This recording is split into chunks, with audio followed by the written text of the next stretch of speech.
Pemirsa, sejumlah ruas jalan provinsi yang ada di Sulawesi Selatan mengalami kerusakan yang cukup parah.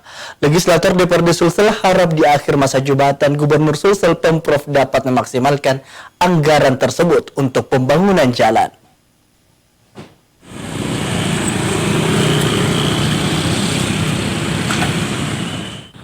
Kondisi sejumlah ruas jalan provinsi yang ada di Sulawesi Selatan, Sulsel begitu memprihatinkan. Begitu banyak ruas jalan masuk kategori rusak parah. Meski Gubernur Sulawesi Selatan Andi Sudirman Sulaiman telah menggelontorkan miliaran dalam perbaikan jalan, namun beberapa kabupaten lainnya tampak tidak terbackup.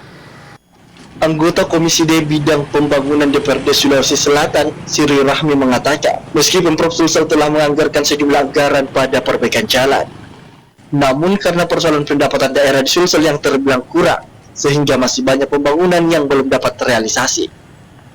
Sri Rahmi mengaku, di masa akhir jabatan Gubernur Sulsel Andi Sudirman Sulaiman diharapkan mampu memaksimalkan di akhir masa jabatannya. Calon anggota DPR RI Sulsel 1 juga menyayangkan dengan kondisi aspal di setiap ruas jalan begitu cepat rusak, sehingga diperlukan perhatian serius pemerintah agar bagaimana jalan di Sulsel dapat bertahan.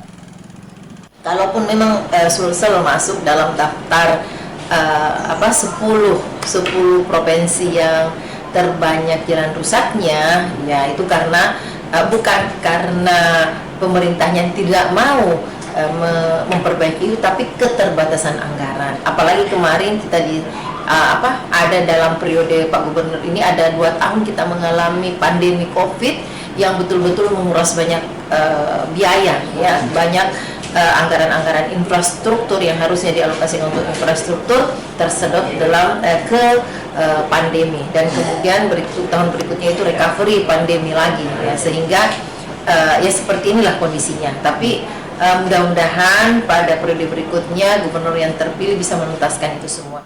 Dirinya menambahkan kepada Gubernur Sulsel yang baru terpilih nantinya diharapkan mampu melanjutkan pembangunan pengerjaan jalan di Sulsel yang rusak parah.